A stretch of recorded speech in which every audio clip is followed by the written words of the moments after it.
All right, everybody, welcome back. It is Saturday, April the 16th. It's your boy Ray G, joined as always by my man Jay Rich. It's the Wake Up Crew here to talk about some NBA playoff prop bets brought to you by our partners, PrizePicks. Use the promo code WAKEUP for an instant deposit match up to $100, dollar for first-time depositors. Jay, yesterday we had a good day. Unfortunately, we got some news that Paul George, how he entered COVID protocols the day of the final play-in game for the Clippers, I don't know. But Paul George was a DNP, so we went 2 for 3 yesterday on our picks. So if you tailed, good luck. And if we failed you, please do not bail. You know, Valanciunas did not hit the over on his rebounds, but Reggie Jackson did hit the 4.5 assist prop, which was bumped up to 6.5. He still hit that. So if you tailed on that one, congratulations. And then Kevin Huerter just sneaked in. The model had it right. He sneaked in with 13 points. And it's funny because we were talking about that game, Jay, and I had Lauri Markkanen as my guy. I was like, I'm going over. And then I was like, fuck that, man. I've been burned too many times. I'm not going to the Markkanen well. And then he hits. He smashes the over. So overall, it was a good day for us yesterday. But today we've got 4 games on the slate. Jazz, Mavs, Timberwolves, Grizz, Raptors, Sixers, and the Nuggets versus the Warriors on the late night schedule. And we're only going to hit on 2 of the games today. But real quick, no Luka in the Mavericks game. You got Ja Morant playing against Karl Anthony Towns, who's in foul trouble in his last game. Is there anything in that matchup that you just want to identify for the viewers that you're kind of watching, kind of paying attention to, or are you just full fade on those 2 games? So I am mostly fading them from a betting perspective, but the guy that I'm watching most importantly is Spencer Dinwiddie. Spencer Dinwiddie is going to be probably thrust into the primary point guard role, the facilitator role. I was looking at his assist number at 6.5, and he actually doesn't hit it very often, even with Luka out. So in the last 10 games with Luka out, he's only 4 of 10, and most of the time when he hits it, he's about 7 assists. But I'm mostly watching, kind of seeing how he plays with Brunson and who the primary facilitator is in this offense, because we're not projecting Luka to come back anytime soon, or at least we're not sure when he's coming back. So that leaves a lot of Brunson and a lot of Dinwiddie to facilitate. And the other guy I'm looking at is Dwight Powell. Dwight Powell, within Luka's absence, is a bit of an issue because he's not going to get those easy buckets at the rim. So I'm looking to see how he plays. But even at 11.5, he's hit it before, so I'm not quite betting it, but I'll be watching it very closely in this one. Is there anything that you're watching? The Ja Morant one is interesting because him coming back is tough, and I know you'll be on Ja Morant, or at least you like Ja Morant a lot. Well, I like the points, man. The model, we are data-driven. Trust the process. We are data-driven with these picks. The model likes the under on Ja Morant's assist total at 7.5 on PrizePicks, right? A 20% edge based on our model to the under for Ja. We have him projected for 6.6 assists in this matchup. He's averaging about 0.2 assists per game. Even money across the books at minus 110 that we're finding. I just don't have the stones to take the under Ja's dimes versus Minnesota, who they're just not a good defensive team. So I could see that game going either way. Ja having a big game. I was looking at his points at 28.5, looking at his par, but the model says don't do it, says no bet. It's giving us yellow boys. Love Ja Morant, but I think for the most part, I'll just stay away from that and enjoy the matchup. So let's dive into some of the plays that we do like, and let's pull it up right now. For all the high-flying action, take a step back and relax. It's time to count that money, the NBA props. No look any further. You know what time it is. Presented by PrizePicks, NBA props. Let's count that money, man. All right, Jay, so let's dive into some of the plays that we do like. I think we found some good edge in some of these games. So let's pull it up right now on PrizePicks. So, Jay, I'm going to kick it to you. You start us off. Where are you leaning in the slate today for these last 2 matchups? So I'm going to start with Philadelphia and Toronto, and I know that you see a trust the process or the process graphic there on your TV, but I will not be rolling with Joel Embiid, unfortunately. I'm going to be going with his counterpart, Pascal Siakam, over his 23.5 points, or if you prefer the 37.5 par. I love that number for Pascal Siakam. He's hit it in 6 of his last 10 games, including his last 4 games, as you see here. It's a slight edge to the over on the books, and I think it's going to close somewhere around minus 120. So again, you're getting some natural edge there with the sports books. And he's hit his over in every single game against Philly. So you think about it from a standpoint of how is this team performing? They're getting really hot going into the playoffs. Now they have to play a Philly team that's kind of struggling with their identity, right? And on top of that, they just beat Philly on their home floor. I believe only a week ago. So for that standpoint, I'm going to be riding the momentum of Pascal Siakam, who's coming off a game where he put up 37 points and a 60 on Joel Embiid and the Philadelphia 76ers. So for me, that's the reason why I love this prop. Our projections have him at 25.7 points and a 40.9 par. And then we also have a baseline projection system that projects his full season numbers and how he's going to perform in this given game. And that's a 25.37 and a 40 par.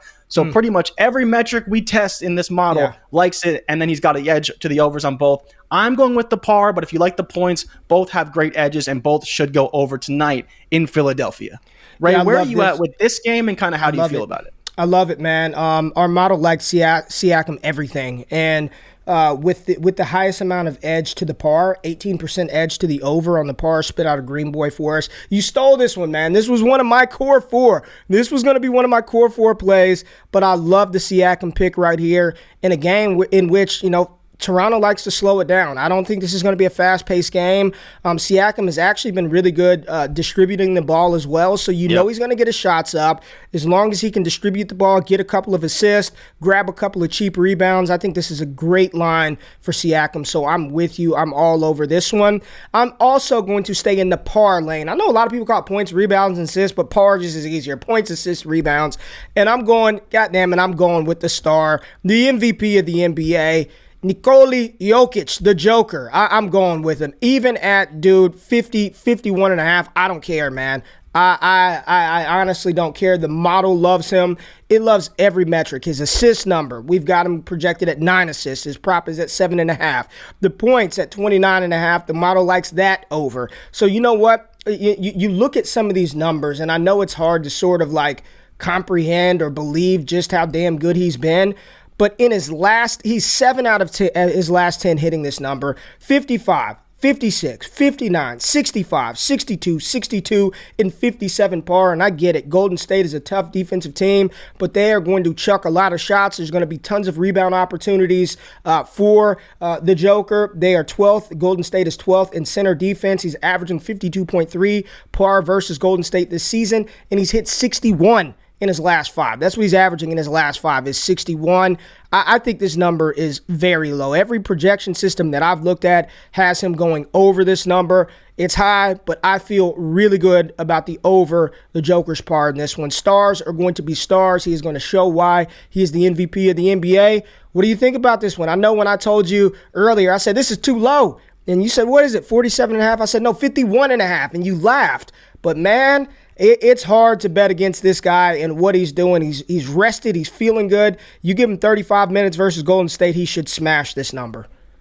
No, 100%. And I honestly, the reason why I like it even more is that, one, you're confident in it. That helps me a lot. The projection systems like it. And because of that, I'm even going with his front court mate, Aaron Gordon, to go over his 25.5 par.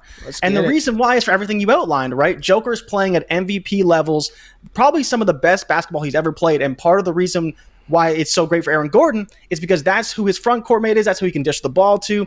Easy buckets around the hoop. Aaron Gordon has hit his over 25.5, 8 of his last 10 games. His usage rate is up 3% compared to what he normally plays against Golden State, and his minutes are up almost 6 minutes a game compared to his season average. So Aaron Gordon is not only getting the ball more, but he's being more involved and playing more minutes. We know they're going to need a heavy dose of all of these guys, and the thing with Aaron Gordon, more so than anything else, he matches really good with some of these Draymond Greens, the Jonathan Kumingas, these athletic wings and bigs that they're going to throw at Aaron Gordon. He's a guy who can actually match up really well with some of them, and part of the reason why I love this number. So like I said, 8 of his last 10, he's hitting this number. The matchup's not going to be easy, but with Joker at the helm, Aaron Gordon should get some easy rebounds off a lot of deep shots. I love this number for Aaron Gordon. I think he can hit it pretty easily. He's been averaging 30 over his last 5 games and 28.5 over his last 10. So both smashing these numbers. I really like it for Aaron Gordon. Do you think they can both get it done in this matchup, Ray? Yeah, we got them both. I do. Do you think they can both get it done?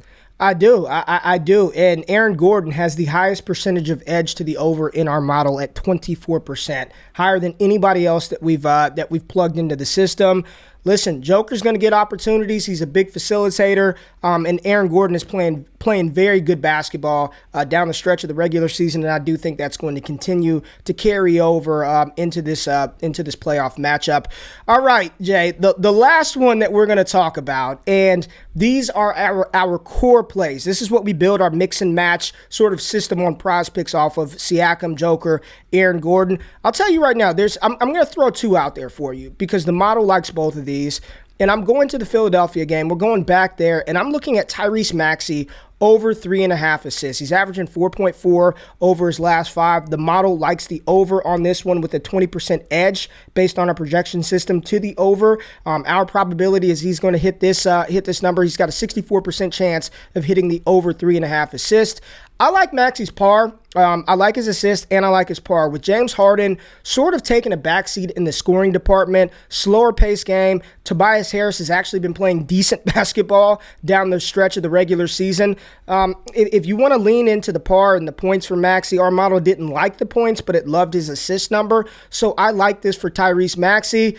But I'm going to throw one just nasty bonus out there, Jay, and it's the free square, the gift that continues to give in the prop betting world, and you know where I'm going. Where's our man? Where's he at, Jay? Where's our Where's our man Rolls Royce at? Let me just type his name in. I don't even have time to go through that. Where's our man Royce O'Neale? The under Royce O'Neale's points. Listen, man, Royce gets to 6. He's not going over 6. I think it's something crazy. He's only hit this number like 4 out of his last 30 games. I think he's 0 for his last 10 in trying to get over this number. He normally gets, if he gets there, he's getting to 6 and he's stopping. He's just saying, I can't go any higher than 6. The model hates everything about Royce O'Neale. His points, his par, his fantasy score. There's nothing good in the Royce O'Neale bucket. In my opinion, Jay, this is just a free square. PrizePicks actually took Royce O'Neale off towards the end of the regular season. They threw him back up there.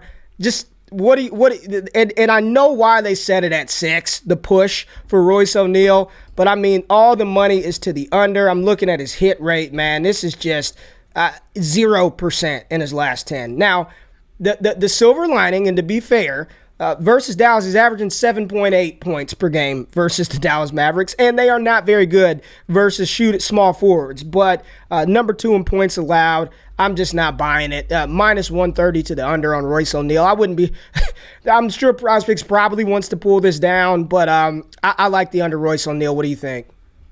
Bro, I'm all over it. You know, when I first identified this play, I was telling you and our buddy Brandon, like, this is just free money at this point. I one time even hit Royce O'Neale under 3.5 points, and he dropped a bagel. Royce O'Neale's always on bagel alert, as far as I'm concerned. He might as well work for Dunkin' Donuts the way he's working right now. Donuts all over the floor. The only thing the guy can't do is score, and for whatever reason, he never does it. I love this number. Like you said, he's only pushed it in 4 of his last 10. He's never gone over 6.5. I think this is easy money. I think in the playoffs, it'll be more towards Donovan Mitchell, more towards Gobert, more towards Clarkson, and less from Royce O'Neale. So even though Dallas can be a little bit depleted, they'll probably play stronger on defense because of having Luka's absence. So for me, I think this is a great number and one I'd be definitely taking and one I've already taken for sure. So for me, it's easy money. Roy's going to be the gift that keeps on giving. It's not one I like to put in all my plays because it's sketchy. It's only 6 points. Right. It's only 6 points. But I think there's a world where it could hit, like I said, 50 to 60% of the time, and I'm very confident in that number. All right, so our core 3 that we really like are Pascal Siakam, Pascal Siakam over 37.5 par, Joker over 51.5 par, Aaron Gordon over 25.5 par. We also like Tyrese Maxey over 3.5 assists, and Royce O'Neale under 6 points. A couple of plays that I am watching that I'll throw out there before we get out of here. Klay Thompson's points at 23.5. The model loves the over on this. I just want to see what happens with Steph Curry. I think if Steph comes in, you may get a little bit of a value dip on Klay Thompson. Maybe his number comes down just a tad bit. And also Fred VanVleet at 5.5 assists. PrizePicks has him at 6 right now. If that number does drop to 5.5, he's a 24% edge to the over. In our model, it spit out a green boy. So I'll be watching Fred VanVleet to see if that assist number just comes down to 5.5. I doubt they'll push it down. But that's where we're at. So again, If you tail these bets, good luck. If we fail you, please do not bail. If you enjoyed the content, subscribe to the channel, hit the thumbs up button, let us know which plays you are looking at for this matchup, and we'll be back to highlight the Sunday slate. We're out of this thing. Peace.